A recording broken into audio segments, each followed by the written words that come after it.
Once more, the north became the center of lion activity in Sabi Sand, when no less than 13 males moved frequently in and out of this small area. This caused a great deal of instability for the resident prides, namely the Nkuhumas. The Blackdam males who had mated with the Nkuhumas last year had been pushed north. This came at the most inconvenient time, when Tsalala revealed her new litter of 3 cubs by mid-March. The den site had been discovered near twin dams in the northern reaches of Gijima when the cubs were barely a week old. This caused a great deal of excitement, even more so when the lioness Tattered Ear and one of Amber's daughters were seen with swollen teats, which indicated that they were also heavily pregnant.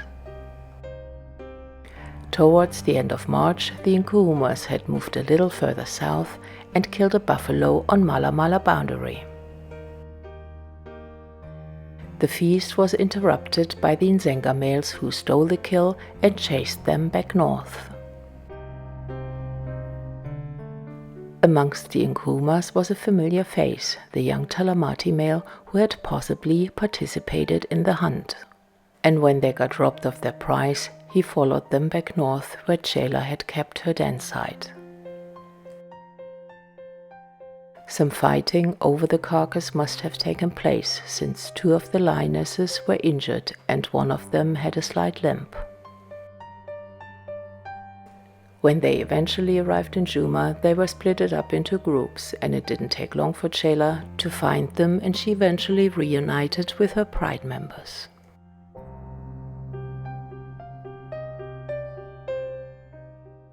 The young Talamati male who had rested close by started to inch closer by nightfall. The lionesses formed a defensive line because Tsalala was not happy at all about his presence. He kept a safe distance, and although he started roaring, there was no aggression observed. The next morning they were found resting together, but when he came too close, the lionesses gave him a fair warning. In the afternoon, the bulk of the pride had left, and only 2 subadult lionesses stayed back and kept him company. Shortly after, Tsalala was seen making soft contact calls, and it was not clear if she was calling for her cubs or for her pride members. The answer was given a couple of days later, when her suckle marks started to fade. Tsalala now has lost 2 litters in a row, and it stresses the importance of dominant males in the area for her to become a successful mother, maybe for the last time at the age of 11. I don't think it's a big stretch to predict that the Blackdam males won't be the fathers of the next Nkuhuma generation. Aside from the Kambula males who challenged them since the end of last year, there were also the Krüger males who chased them early April. These 2 impressive males are dominant over the Torchwood pride, and their intentions are not clear yet. They come in and out of Gijima only to disappear again. The Kambula males haven't made up their mind yet which territory they want to take over. In the second half of March, they had moved with their sister further south and perfected the art of hunting buffalo. On one incident, they even shared their kill with the Nkuhuma male, which was rather bizarre, considering that no aggression was observed between the 2 parties. After a long stint in Londolozi and Sabi, they returned to Gijima, to the place where the Talamati male was heard roaring the day before. While the Kambulas followed his scent, he had retreated to Chitwa, avoiding a confrontation.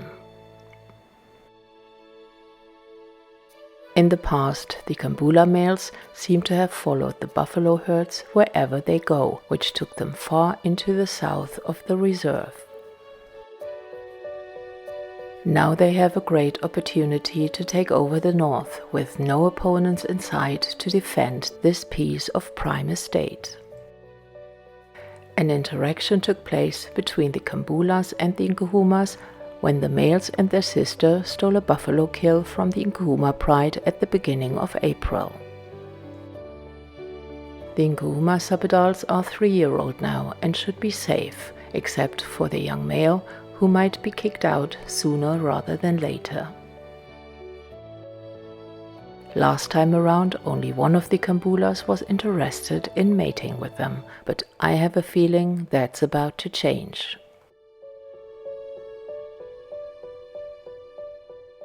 Their sister have been their first choice, but she doesn't seem to appreciate their attention. The big question remains what will become of her once her brothers have taken over a pride. Ending the update on the Nkuhumas, sad news were received from the north. Last weekend, one of the pregnant lionesses has given birth to a stillborn. She remained stationary for 2 days after giving birth, which may indicate complications. Her body had been found on Monday with hyenas feeding on it, and for now her ID is not confirmed yet. But the evidence points to one of Amber's daughters or the tattered-eared lioness. Whoever it may be, may she rest in peace, and it's another tragic loss for the Nkuhuma family tree, who had just lost Ridge Nose and the young Nkuhuma male Lip Scar.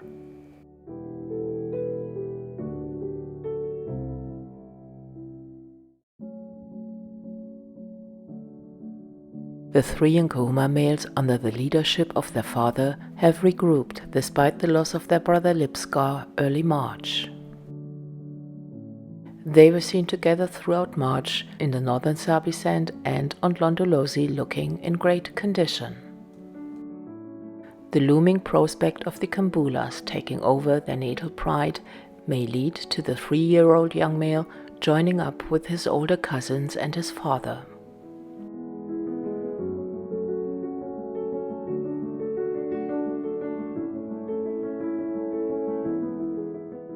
And there is the Talamati pride, who steadily started to thrive since the beginning of this year. They are well nourished now thanks to the subadults being able to assist Tyeleli in bringing down bigger prey. Especially the young lioness seemed to have a strong bond with her mother/aunt. Those two are the future of rebuilding the Talamati pride. And even if it's too early to speculate, the young Talamati male may also find a partner in the young 3-year-old Nkuhuma male.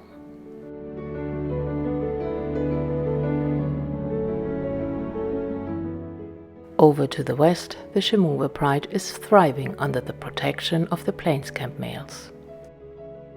The youngsters are in superb condition thanks to both lionesses taking on the motherly duties. And the bond between the 2 adults is as great as ever. With the youngsters getting the best care possible, their future looks bright.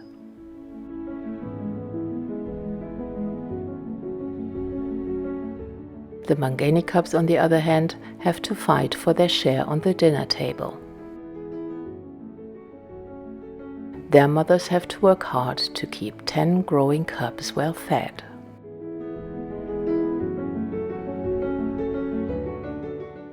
However, all cubs are accounted for, and even the youngest is keeping up with the pride and his older cousins. In fact, lean times are very common and are more a reality than an exception. And to keep up with their growing appetite, the mothers have to go for bigger prey. Luckily, they are good hunters and take good care of their young, and after lean times follows a big feast where everyone has a full belly.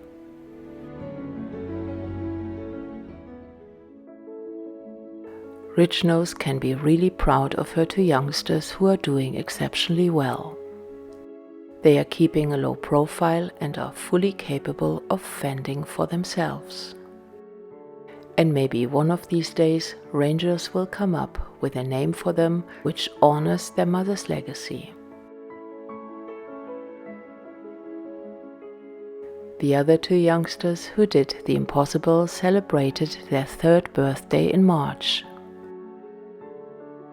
They too not only made their mother but also their aunts incredibly proud.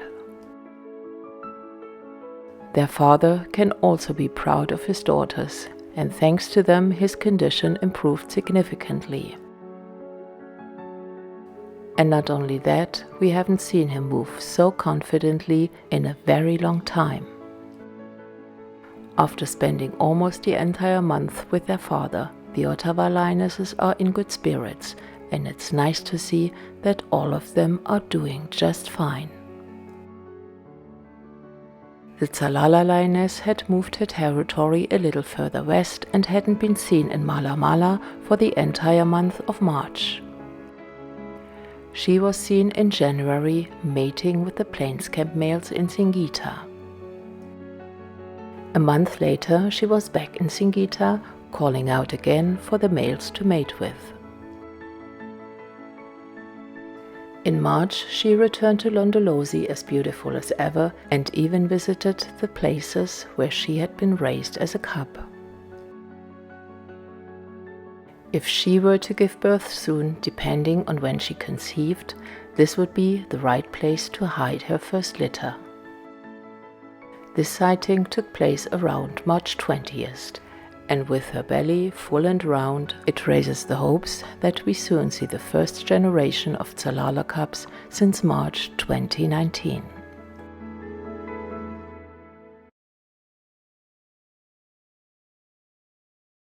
The Nzenga males maintain territorial security, ensuring the safety of the Kambula and the Ntsevu pride.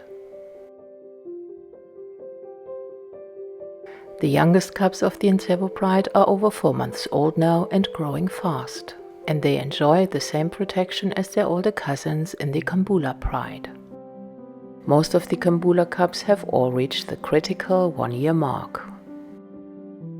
The 3 youngest are not fully weaned yet, and even the adopted son of K2 still gets a shot of milk every now and then. The older cubs are predominantly male, and it's going to be a challenge for their mothers to satisfy their growing appetites. With their fathers giving them the protection they need to grow up safely, there is hope that most of them will reach independence.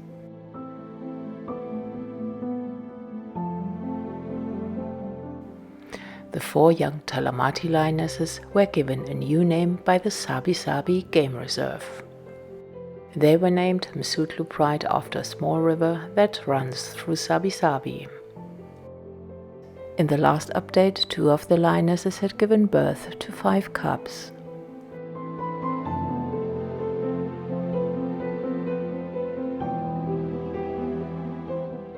By mid-March, this photo had been posted, which indicates that another lioness had also given birth.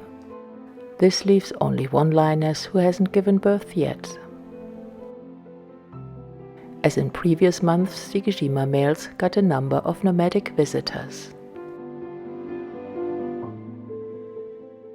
One of these visitors were the Kambula males who followed the buffalo herds, which led them far south into Gijima territory. This, of course, is not good news for the Msuthlu lionesses with the young cubs. Fortunately, after satisfying their appetite for buffalo, the Kambulas moved back north. Another more permanent visitor is the Nkuhuma male, and despite all odds, he still continues to thrive.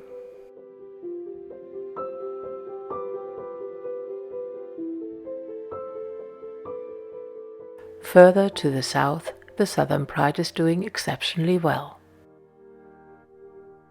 The older 2 cubs are over a year old now and in top condition. And the 3 little ones who were already introduced to eating meat are growing fast. The Gijimas have now at least 12 cubs to protect and may take over the lead in siring offspring pretty soon. The Nzenga are in the lead with 16 young cubs and 6 subadults on the verge of adulthood. They are followed by the plainscamp males with 12 young cubs and 2 subadults.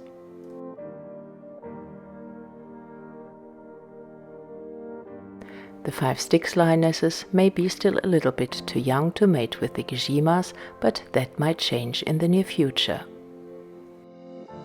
Their brother spends most of his time on his own, maybe sensing that his sisters may attract other lions. One encounter had been reported when the lone southern Avoca male was seen with the Styx pride. Initial reports suggested that he got into a squabble with the Nkuhuma male, but it's more likely that he fought with the young Styx male, since both have been seen with battle marks after the encounter. This old warrior lives the toughest life of all the males in Sabi Sand, and the fact that he is still hanging in there speaks to his great character. In another battle over food which took place by the end of March in Mala, the 6 lionesses had been robbed of a big giraffe kill by 3 Nkhulu males and 4 Sandriver lionesses.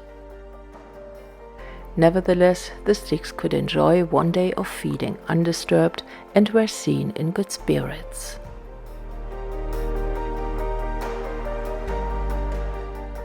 The culprits, on the other hand, had the pleasure to enjoy the spoils for a couple of days. Especially one of the Nkhulu males, who is called number 5, has put on a lot of weight and looks healthy again, even though his right hind leg looks a lot weaker. And the youngest, called number 6, despite his slight limp, is in decent condition these days. His strategy to stick to the lionesses, who are allegedly from the plainscamp pride, seems to have gone his way. Another Nkhulu male, who is called male number 3, who had suffered from a severe limp, is still in recovery mode. He also looks a lot better compared to last month. The last sightings of Nkhulu male number 4 and dreadlocks, who were in dire condition, are a couple of weeks old, and unfortunately there is no update on them. According to Mala, 5 Sandriver lionesses have accepted the Nkhulu males. Apparently 2 of them are Mantimale daughters and 3 of them are Avoca daughters. So according to Mala, one of the almost 4-year-old lionesses is not accounted for. Unfortunately, there were no updates given on the young Sandriver males, so I hope they are doing well and may succeed in their nomadic journey.